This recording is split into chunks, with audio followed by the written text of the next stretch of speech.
हाँ जी बच्चा party wishing you very good day. अभी नेक्स्ट चैप्टर हम लोग स्टार्ट करने जा रहे हैं, प्रॉपर्टीज ऑफ मैटर। ठीक है ना। प्रॉपर्टीज ऑफ मैटर के अंदर जो डिस्कशन हम लोग करेंगे इसको मैं तुम्हारे सामने 3 पार्ट में करेंगे हम लोग। ठीक है ना। सबसे पहले हम लोग यहाँ पे डिस्कस करेंगे इलास्टिसिटी। सेकंड जो हमारा डिस्कशन आएगा that is going to be about viscosity. और तीसरा डिस्कशन जो हम टॉपिक में करेंगे दैट इज तुम्हारा सरफेस टेंशन। तो प्रॉपर्टीज ऑफ मैटर के अंदर हमारे 3 टॉपिक आते हैं, 3 सब टॉपिक्स आते हैं, elasticity, viscosity and third is going to be surface tension. तो इस वाले लेक्चर में मैं इलास्टिसिटी के ऊपर डिस्कशन तुम्हारे साथ स्टार्ट करने जा रहा हूँ। चलो तो टॉपिक स्टार्ट करते हैं बेटा। सबसे पहले यहाँ पे इलास्टिसिटी होती क्या है? तो elasticity is the property of a body by virtue of which it tend to regain its original size and shape. ठीक है। When applied force is removed is called elasticity. तुम्हारे पास कोई भी बॉडी है उसका इलास्टिक नेचर है। ठीक है। तुम उस बॉडी को डिफॉर्म करते हो और जब डिफॉर्मिंग फोर्स को रिमूव करते हो तो बॉडी की टेंडेंसी अपना ओरिजिनल साइज शेप रिगेन करने की, उस टेंडेंसी को, उस प्रॉपर्टी को हम क्या बोल देते हैं? इलास्टिसिटी।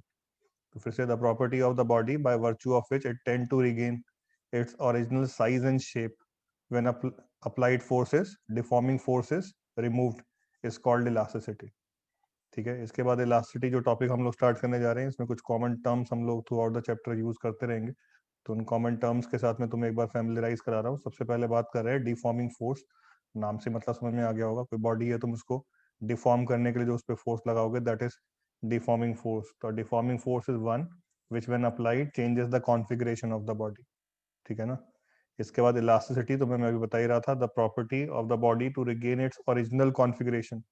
ठीक है। जो भी उसका इनिशियल कॉन्फ़िगरेशन था, ओरिजिनल कॉन्फ़िगरेशन था, उसी को रिगेन करने की जो प्रॉपर्टी होती है when the deforming forces are removed is called elasticity. इसके बाद perfectly elastic body, perfectly plastic body.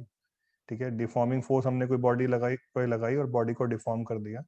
Deforming force remove करने पे बॉडी अपना original size shape completely regain कर लेती है। ठीक है ना। जितना स्टार्टिंग में था, जो साइज शेप इनिशियली था, वही कंप्लीटली रिगेन हो जाता है। तो उसको हम बोलते हैं परफेक्टली इलास्टिक बॉडी। और ऐसे कोई बॉडी है जिसको तुमने डिफॉर्म करके छोड़ा और डिफॉर्म करके छोड़ने पे बॉडी अपना ओरिजिनल साइज शेप रिगेन करने की कोई टेंडेंसी नहीं दिखा रही, उस तरह की बॉडी को हम बोल देते हैं परफेक्टली प्लास्टिक बॉडी। ठीक है। तो फिर से परफेक्टली इलास्टिक बॉडी, बस स्टेटमेंट्स पढ़ लेते हैं, स्कूल में 1 1 मार्क क्वेश्चन आ जाते हैं। What is perfectly elastic body, what is perfectly plastic body?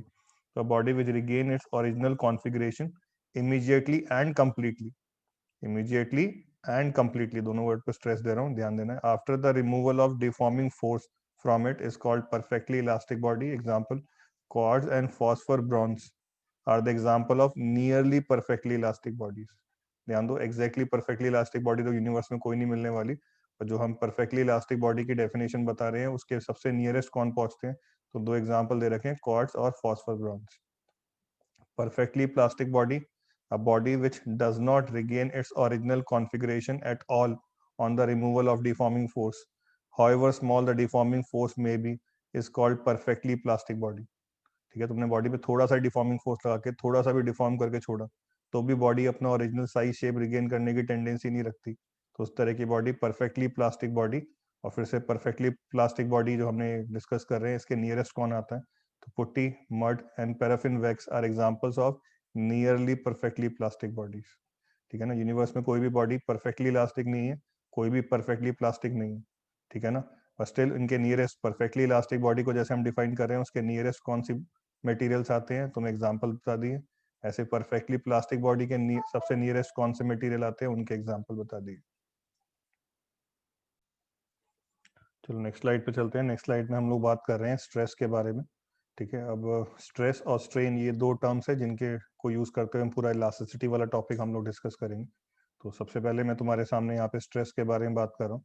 तो स्ट्रेस क्या होता है? जब भी तुम किसी बॉडी को डिफॉर्म करते हो, तो मैं तुम्हें बता रहा था बॉडी अपना ओरिजिनल साइज शेप रिगेन करने की जो टेंडेंसी रखती है, उसकी वजह से बॉडी अपना ओरिजिनल साइज शेप रिगेन करने के लिए कुछ इंटरनल फोर्सेस डेवलप करती है। वो इंटरनल फोर्सेस उसका ओरिजिनल साइज शेप रिगेन करने में हेल्प करती है। तो दोज इंटरनल रीस्टोरिंग फोर्सेस पर unit area is called stress. ठीक है। जब भी किसी बॉडी को हम डिफॉर्म करते हैं तो बॉडी को डिफॉर्म करके करने पे बॉडी के अंदर कुछ इंटरनल रीस्टोरिंग फोर्सेस जनरेट हो जाती हैं जो बॉडी का ओरिजिनल साइज शेप रिगेन करवाना चाहती हैं। those internal restoring forces per unit area is called stress. ठीक है ना? तो when a deforming force is applied on a body, it changes the configuration of the body by changing the normal positions of the molecules or atoms inside the body. As a result, an internal restoring force comes into play which tend to bring the body back to its initial configuration. So this internal restoring forces per unit area, this internal restoring force developed in the body per unit area of a deformed body is called stress. Clear हो गया? सबको समझ में आ रहा है? तो intermolecular separation जो हैं, जब बॉडी को तुम डिफॉर्म करते हो तो चेंज हो जाते हैं. वो इंटरमोलिकुलर सेपरेशंस को वापस से रिगेन करने के लिए बॉडी में कुछ internal forces develop hongi. Those internal restoring force per unit area is going to be called stress. The restoring force is equal and opposite to the external deforming force applied. Stress can be said to be external deforming force by area at equilibrium. मैं add कर देता हूँ इसके अंदर. जब तुमने किसी body को डिफॉर्म करते करते तुम उसको किसी फॉर्म मतलब फाइनल डिफॉर्मेशन स्टेट पे ले गए, तो उस समय तुम इमेजिन करो, फॉर एग्जांपल तुम्हारे पास यहाँ पे कोई रॉड है, रॉड के ऊपर तुमने कोई एक्सटर्नल डिफॉर्मिंग फोर्स लगा के उसको डिफॉर्म कर रखा है. तो जब तुम्हारी रॉड डिफॉर्म हो चुकी है, तो ध्यान दो, जब वो फर्दर और डिफॉर्म नहीं हो रही है, उस समय तुम नोटिस करो लेफ्ट एंड पे, मान लो, इमेजिन कर लो, लेफ्ट एंड पे जितना तुम एक्सटर्नल फोर्स लगा रहे होगे उतना ही इंटरनल रिस्टोरिंग फोर्स लग रहा होगा, तभी तो ये लेफ्ट एंड और डिस्प्लेस नहीं हो रहा. ऐसे ही तुम राइट एंड पे इमेजिन करो, तो राइट एंड पे तुम जितनी एक्सटर्नल फोर्स लगा रहे होगे उतनी ही इंटरनल रिस्टोरिंग फोर्सेस लग रही होंगी, तभी तो ये राइट हैंड और फर्दर डिस्प्लेस नहीं हो रहा. तो तुमने बॉडी पे एक्सटर्नल फोर्स लगाई और बॉडी को डिफॉर्म करना स्टार्ट किया. सुनना मेरी बात ध्यान से, जिस समय बॉडी डिफॉर्म हो रही थी उस समय ऑब्वियसली तुम्हारी एक्सटर्नल फोर्स ज्यादा थी, इंटरनल रिस्टोरिंग फोर्सेस कम थी, बॉडी डिफॉर्म होती जा रही थी. और जब बॉडी डिफॉर्म होते होते अपनी फाइनल डिफॉर्मेशन स्टेट पे पहुंच गई, एट इक्विलिब्रियम जिसको मैं बोल रहा हूँ, उस समय बॉडी फर्दर डिफॉर्म नहीं हो रही.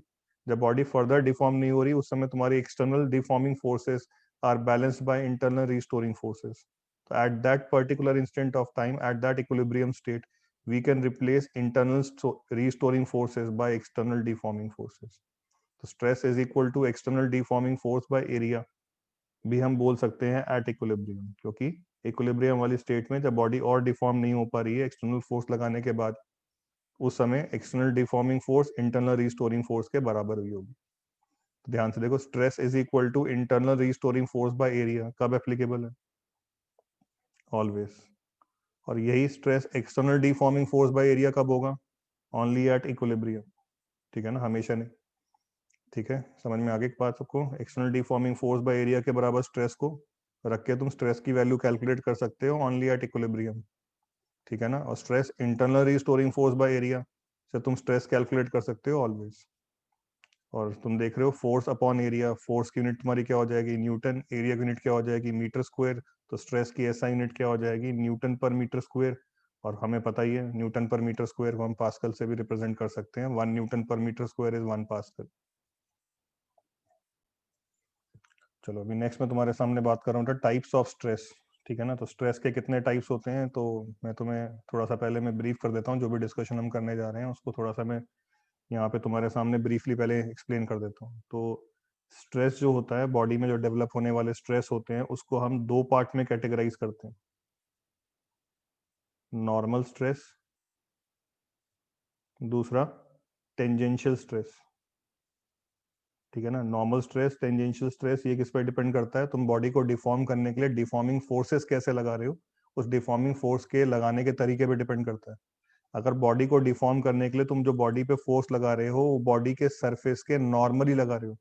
फॉर एग्जाम्पल मेरे पास यहाँ पे क्यूब है, इस क्यूब को डिफॉर्म करने के लिए मैं डिफॉर्मिंग फोर्स इसके सरफेस के नॉर्मली लगा रहा हूँ, तो जो बॉडी में स्ट्रेस डेवलप होगा उसको हम बोलते हैं नॉर्मल स्ट्रेस. ठीक है ना? तो जब भी बॉडी को डिफॉर्म करने के लिए हम जो उस पर डिफॉर्मिंग फोर्सेस लगा रहे हैं वो उसके सरफेस के नॉर्मली लगा रहे हैं, तो बॉडी में डेवलप होने वाला stress is called normal stress. और वहीं पे तुम कभी बॉडी को डिफॉर्म करने के लिए बॉडी के सरफेस पे जो फोर्सेस लगा रहे हो वो सरफेस के टेंजेंशियल लगा रहे हो. ठीक है ना? बॉडी के सरफेस के टेंजेंशियल लगा रहे हो. देखो टॉप सरफेस पे मैंने राइट की तरफ फोर्स लगा दिया, लेफ्ट बॉटम सरफेस पे लेफ्ट की तरफ फोर्स लगा दिया. सरफेसेस पे, टॉप बॉटम सरफेसेस पे मैं फोर्स लगा रहा हूँ, सरफेस के नॉर्मल नहीं, सरफेस के टेंजेंशियल. तो इस तरह की फोर्सेस लगा के, टेंजेंशियल फोर्सेस लगा के बॉडी को डिफॉर्म करके बॉडी में जो स्ट्रेस डेवलप होंगे उसको हम क्या बोल देते हैं, टेंजेंशियल स्ट्रेस। इसके बाद नॉर्मल स्ट्रेस को भी हम फर्दर दो पार्ट में कैटेगराइज करते हैं। Normal stress can be categorise into two part, longitudinal stress. Longitudinal stress हमारे ये सीबीएसई वाले यूज नहीं करते हैं, बट ठीक है, मैं जनरल बातें सारी तुम्हारे सामने रख दे रहा हूँ। लॉन्गिट्यूडनल स्ट्रेस, दूसरा होता है वॉल्यूमेट्रिक स्ट्रेस। तो ध्यान दो, सरफेस के नॉर्मली फोर्स लगा के अगर तुम बॉडी की लेंथ चेंज कर रहे हो तो बॉडी में जो स्ट्रेस डेवलप होते हैं उसको हम बोल देते हैं लॉन्गिट्यूडनल स्ट्रेस। और ऐसे तुम बॉडी के सरफेस पे फोर्स लगा के, बॉडी के सरफेस के नॉर्मली फोर्स लगा के बॉडी का वॉल्यूम चेंज कर रहे हो विदाउट चेंजिंग शेप। ध्यान देना, उसका वॉल्यूम चेंज कर रहे हो विदाउट चेंजिंग शेप, तो बॉडी में जो स्ट्रेस डेवलप होती है उसको हम बोल देते हैं volumetric stress. Further longitudinal stress के भी दो कैटेगरीज होती हैं, दो सब कैटेगरीज होती हैं। अगर तुम बॉडी की लेंथ चेंज कर रहे हो, डिफॉर्मिंग फोर्स लगा के लेंथ चेंज कर रहे हो, लेंथ को इंक्रीज कर रहे हो, तो बॉडी में जो स्ट्रेस डेवलप होती है उसको हम बोलते हैं टेंसाइल स्ट्रेस। अभी पढ़ेंगे थोड़ी देर में। और अभी यहीं पे लेंथ को हम डिक्रीज कर दें, डिफॉर्मिंग फोर्स लगा के बॉडी की लेंथ को हम डिक्रीज कर दें, तो बॉडी में जो स्ट्रेस डेवलप होते हैं उसे हम बोलते हैं कंप्रेसिव स्ट्रेस।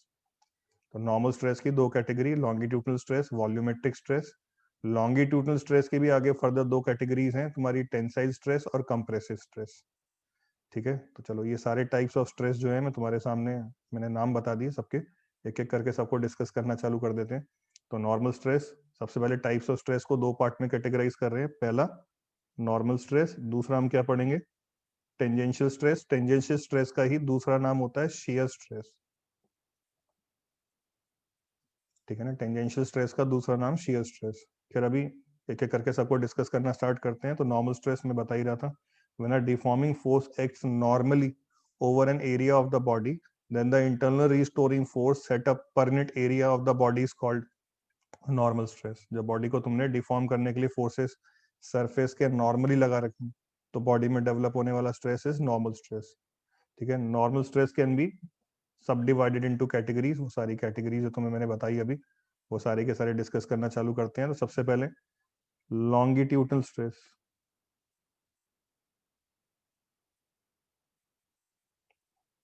ठीक है ना, तुम सरफेस के नॉर्मली फोर्स लगा के बॉडी की लेंथ को चेंज करना चाह रहे हो, तो बॉडी में स्ट्रेस डेवलप होते हैं लॉन्गिट्यूडनल स्ट्रेस। और लेंथ को अगर इंक्रीज करना चाहते हो, देखो तुम्हारे सामने डायग्राम बना हुआ है, मेरे पास एक रॉड है, इस पे मैंने एक्सटर्नल फोर्स लगाई और इसकी लेंथ एल से बढ़ा के एल प्लस डेल्टा एल कर दी। लेंथ को क्या कर दिया मैंने, इंक्रीज। तो बॉडी में लेंथ जब इंक्रीज करवाई है मैंने, तो इसमें जो स्ट्रेस डेवलप होते हैं उसको हम क्या बोल देते हैं, टेंसाइल स्ट्रेस।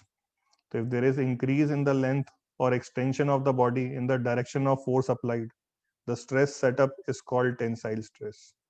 ठीक है ना, और वहीं पे दोनों एंड पे मैंने फोर्स इनवर्ड लगा के रॉड को कंप्रेस कर दिया होता, लेंथ एल से एल प्लस डेल्टा एल नहीं, एल से एल माइनस डेल्टा एल कर दी होती, तो बॉडी में जो स्ट्रेस डेवलप होता है उसको हम क्या बोल देते हैं, कंप्रेसिव स्ट्रेस। ठीक है, देखो डायग्राम बना के भी दिखा दिया। तुम्हारे पास ये रॉड है जिसकी लेंथ एल थी, और उस पर हमने इनवर्ड फोर्स लगा के, एक्सटर्नल फोर्स जो है इनवर्स लगा के उसकी लेंथ को डिक्रीज करा दी। तो बॉडी में जो इंटरनल रिस्टोरिंग फोर्स जनरेट होंगी per unit area to regain its shape, क्या बोल देंगे उसको हम, कंप्रेसिव स्ट्रेस। तो if there is decrease in length of the wire और compression of the body due to force applied, the stress setup is called compression stress या compressive stress. ठीक है ना, इसके बाद नॉर्मल स्ट्रेस का तुम्हें मैं एक और एग्जांपल दे रहा था, वॉल्यूमेट्रिक स्ट्रेस। वॉल्यूमेट्रिक स्ट्रेस को ही ये लोग हाइड्रोलिक स्ट्रेस भी बोल देते हैं। ठीक है ना, वॉल्यूमेट्रिक स्ट्रेस, हाइड्रोलिक स्ट्रेस एक ही बात है। वॉल्यूमेट्रिक स्ट्रेस को ही हाइड्रोलिक स्ट्रेस बोलते हैं। क्यों ऐसा बोलते हैं, देखो मैं तुम्हें समझाता हूँ। अभी तुम्हें थोड़ी देर पहले मैं एक्सप्लेन कर रहा था, वॉल्यूमेट्रिक स्ट्रेस में तुम बॉडी का वॉल्यूम चेंज करते हो विदाउट चेंजिंग इट शेप। तो फॉर एग्जाम्पल देखो, मेरे पास यहाँ पे बॉल है, इमेजिन करो मेरे पास यहाँ पे रबर की बॉल है, स्पंज बॉल है। ठीक है ना, वो स्माइली वाली येलो कलर की स्पंज बॉल, बचपन खेले होगे तुम लोग, अभी भी खेलते होंगे। ठीक है, तो तुम्हारे पास वो स्माइली वाली स्पंज बॉल है। ठीक है, हमने इसके ऊपर फोर्स लगाई चारों तरफ से, और ध्यान से देखो इसको क्या कर दिया हमने, कंप्रेस। ठीक है, तो सोचो, इमेजिन करो मेरे हाथ में वो स्पंज बॉल है और मैंने पकड़ के उसको कंप्रेस कर दिया।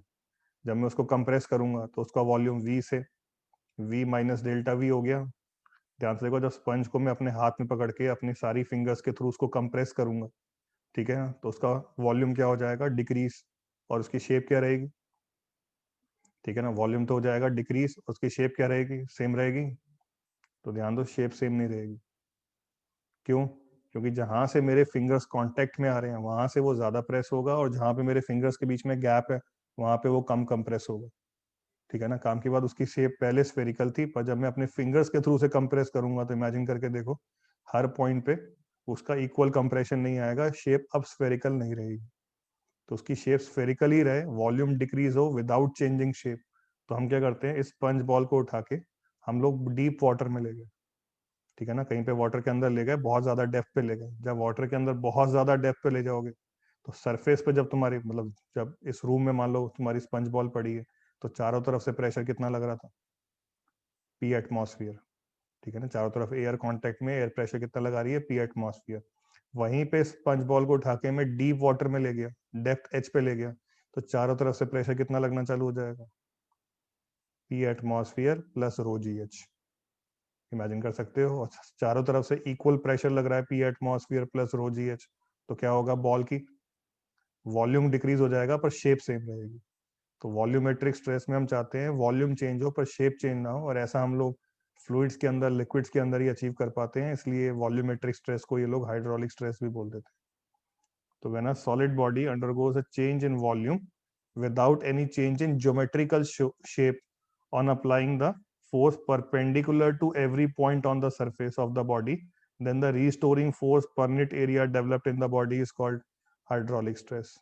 So hydraulic stress is generally possible when a solid spherical body or any solid body is placed in a fluid under high pressure.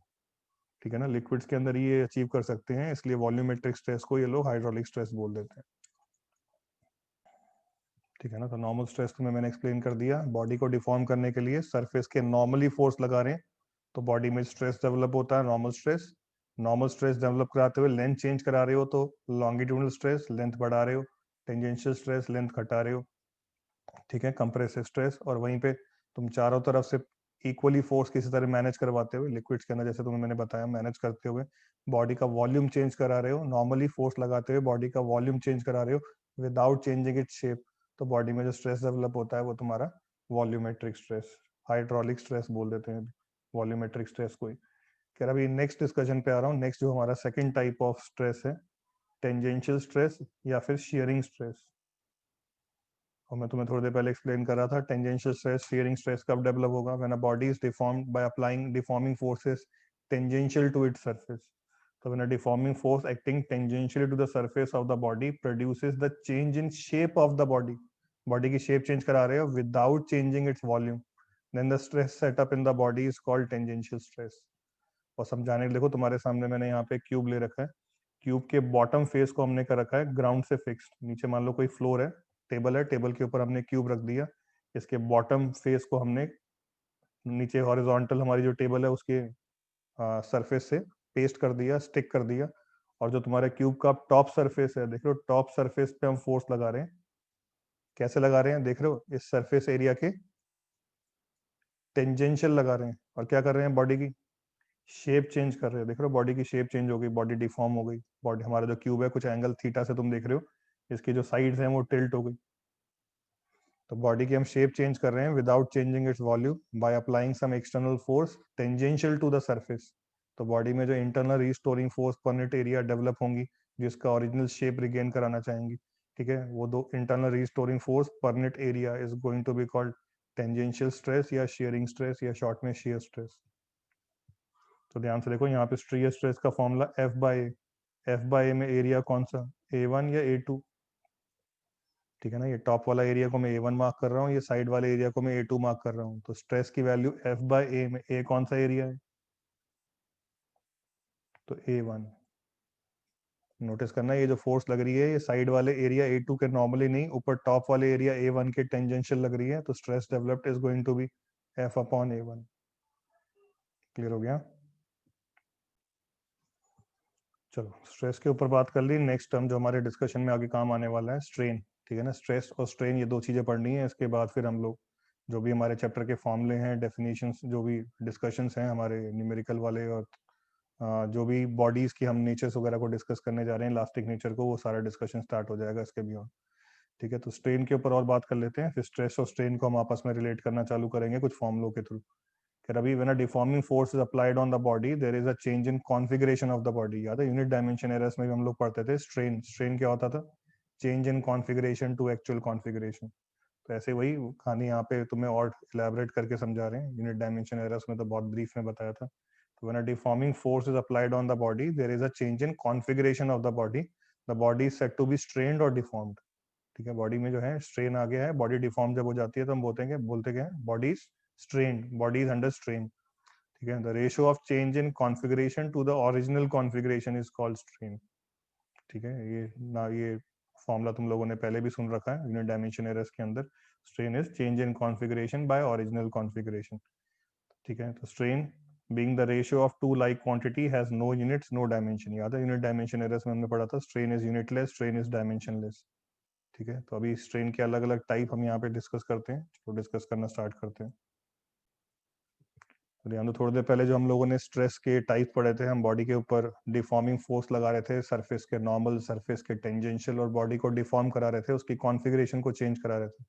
तो जहाँ पे तुम उसके ऊपर नॉर्मली फोर्स लगा के उसकी लेंथ को इंक्रीज करा रहे थे या लेंथ को डिक्रीज करा रहे थे, तो change in length by actual length, change in length bye original length, इसको हम क्या बोल देते हैं? Longitudinal strain. जहाँ डिफॉर्मिंग फोर्स लगा के तुम बॉडी की लेंथ को इंक्रीज या लेंथ को डिक्रीज कराना चाहते हो, ठीक है, वहां पे बॉडी में जो स्ट्रेन डेवलप होगा उसको हम बोल देते हैं लॉन्गिट्यूडनल स्ट्रेन। तो if a deforming force produces a change in length alone, the strain produced in the body is called longitudinal strain और टेंसाइल स्ट्रेन। ठीक है ना, तो ये डिफाइन कैसे करेंगे लॉन्गिट्यूडनल स्ट्रेन को? हम change in length delta L bye original length L. ऐसे तुमने किसी ऑब्जेक्ट को लिख के लिक्विड में डिप कर दिया, हाइड्रोलिक स्ट्रेस वाला केस, ठीक है, हमने उसका क्या करवा दिया था? शेप को सेम मेंटेन कराते हुए वॉल्यूम को चेंज करवा दिया था। तो change in volume by actual volume. ठीक है ना, वो स्पंज बॉल हमने पानी में डिप की थी, वॉल्यूम डिक्रीज करवा दिया था, शेप हमने सेम मेंटेन रखवाई थी। तो change in volume by original volume, क्या आ गया था बॉडी के अंदर? Volumetric strain. तो if the deforming force produces change in the volume alone, ठीक है, वॉल्यूम चेंज होना चाहिए, शेप चेंज नहीं होनी चाहिए, the strain produced in the body is called volumetric strain. It is defined as delta V by V. ठीक है, तो delta L by L longitudinal strain, delta V by V volumetric strain. तो जब भी तुम बॉडी पे normal stress generate करवाते हो, नॉर्मली बॉडी पे फोर्स लगा के, तो दो तरह के स्ट्रेन आते हैं, लॉन्गिट्यूडनल स्ट्रेन और वॉल्यूमेट्रिक स्ट्रेन। ठीक है, चलो नेक्स्ट अभी हम लोग बात करते हैं शेयरिंग स्ट्रेन की। तो जब बॉडी के ऊपर हम लोग डिस्कस कर रहे थे, हम लोग टेंजेंशियल स्ट्रेस जनरेट कराने के लिए बॉडी के ऊपर फोर्स लगाते थे उसके सरफेस के टेंजेंशियली, और बॉडी की हम लोग क्या करवाते थे? शेप चेंज करवाते थे विदाउट चेंजिंग वॉल्यूम। तो बॉडी में जो स्ट्रेस डेवलप होता था, टेंजेंशियल स्ट्रेस, शियर स्ट्रेस, ठीक है ना, और उस समय जो बॉडी के अंदर डिफॉर्मेशन आते हैं, बॉडी की जो कॉन्फ़िगरेशन चेंज होती है, again change in configuration by actual configuration, in that case is called shearing strain. ठीक है, तो if the deforming force produces a change in the shape of the body without changing its volume, the strain produced is called shearing strain. और अब ये shearing strain calculate कैसे करते हैं? जैसे लॉन्गिट्यूडनल स्ट्रेन कैसे कैलकुलेट किया था हमने? Delta L by L. Volumetric strain कैसे कैलकुलेट किया था हमने? Delta V by V. ऐसे शेयरिंग स्ट्रेन को हम कैसे कैलकुलेट करते हैं? तो ध्यान दो, यही वही क्यूब वाला एग्जांपल तो तुमसे मैं थोड़ी देर पहले डिस्कस कर रहा था। हमारे पास क्यूब है, इसके बॉटम वाले फेस को हमने नीचे टेबल के साथ फिक्स कर दिया है, ऊपर वाले फेस पे हमने टेंजेंशियल फोर्स लगा के बॉडी की शेप को चेंज कर दिया। तो तुम देख रहे हो, तुम बॉडी की जो यहाँ पे ये क्यूब के जो फेसेस हैं, ये एंगल थीटा से टिल्ट हो गए हैं। ये कितने एंगल थीटा से टिल्ट हो गए हैं? बॉडी कितने एंगल थीटा से डिफॉर्म हो गई है? That angle theta is called shearing strain. ठीक है ना, तो शियरिंग स्ट्रेन किसके बराबर होने वाला है? थीटा के बराबर होने वाला है। ठीक है ना, अब इस एंगल थीटा को, शियरिंग स्ट्रेन को स्कूल में डिफाइन करने को आ जाए कि शियरिंग स्ट्रेन की वैल्यू को डिफाइन करो, तो वैल्यू थीटा, शियरिंग स्ट्रेन की वैल्यू क्या होगी? ये एंगल थीटा डिफाइन कैसे करते हैं? तो it is defined as the angle, shearing strain क्या है? एंगल है, साफ साफ दिख रखा है, in radian through which a plane perpendicular to the fixed surface of the cubical body gets turned under the effect of the tangential force। ठीक है ना, तुम्हारा जो ये साइड दिखा रखी है, एल लेंथ वाला जो फेस दिखा रखा है, ये फेस कितने एंगल से टिल्ट हो गया? इमेजिन कर पा रहे हो, तुम्हारे सामने कोई फेस मैंने शेड करके दिखा दिया, टेंजेंशियल फोर्स एफ लगाने पे ये फेस कितने एंगल से टिल्ट हो गया है? That angle tilted is called shearing strain. और यहाँ पे ध्यान दो, थीटा डायग्राम से देखो, थीटा किसके बराबर होगा? तुम्हारे सामने डायग्राम में तुम देख रहे हो, जो ये थीटा मैं तुम्हारे सामने ड्रॉ करके दिखा रहा हूँ, थीटा इज इक्वल टू ध्यान दो ये लेंथ डेल्टा एल बाई ये लेंथ, ठीक है। देखो मैं यहाँ साइड में तुम्हें ड्रॉ करके दिखाता हूँ। तुम्हारे पास यहाँ पे क्यूब था, क्यूब के तुमने बॉटम फेस को फिक्स कर दिया, टॉप फेस पे टेंजेंशियल फोर्स लगा के उसको थीटा एंगल से डिफॉर्म कर दिया। तो ध्यान दो ये थीटा किसके बराबर हो जाएगा, डेल्टा एल बाय एल।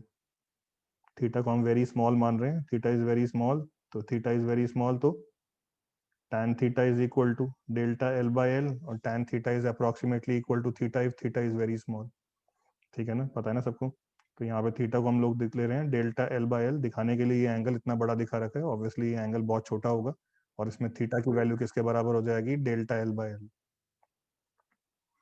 तो ध्यान दो शेयरिंग स्ट्रेन को डिफाइन करने का, डेल्टा एल बाय एल वाले फॉर्मूले को डिफाइन करने का, ठीक है, थीटा से भी डिफाइन कर सकते हो, डेल्टा एल बाय एल से भी डिफाइन कर सकते हो।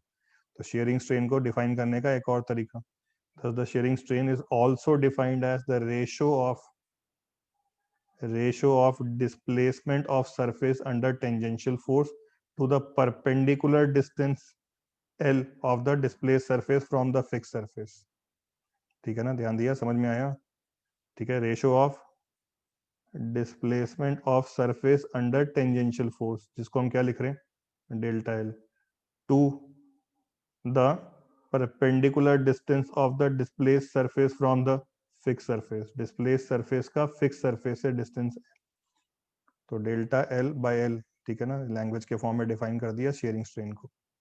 तो शेयरिंग स्ट्रेन को तुम थीटा के टर्म्स में भी डिफाइन कर सकते हो और डेल्टा एल बाय एल से भी डिफाइन कर सकते हो, ठीक है, क्लियर हो गए। चलो तुम्हें स्ट्रेस के सारे टाइप्स बता दिए, स्ट्रेन के सारे टाइप्स बता दिए। अब ये स्ट्रेस और स्ट्रेन को हम आपस में रिलेट करेंगे नेक्स्ट लेक्चर के अंदर। नेक्स्ट लेक्चर में मैं स्ट्रेस और स्ट्रेन को आपस में रिलेट करते हुए, ठीक है, तुम्हें इलास्टिक नेचर ऑफ तुम्हारे जो बॉडीज होते हैं उनको हम डिस्कस करेंगे, और हम लोग बात करेंगे हुक्स लॉ की, ठीक है ना। अगला जो डिस्कशन हमारा आएगा हुक्स लॉ। हुक्स ने क्या कहा था, within elastic limit if a body is deformed then the stress developed in the body is proportional to strain in the body. तो ये स्ट्रेस और स्ट्रेन को मैं तुम्हें हिंट कर रहा हूँ, नेक्स्ट लेक्चर में हम लोग उसको आपस में रिलेट करना स्टार्ट कर देंगे। तो स्ट्रेस के सारे टाइप्स बता दिए, स्ट्रेन के सारे टाइप्स बता दिए, इन दोनों को आपस में हम रिलेट करेंगे नेक्स्ट लेक्चर के अंदर।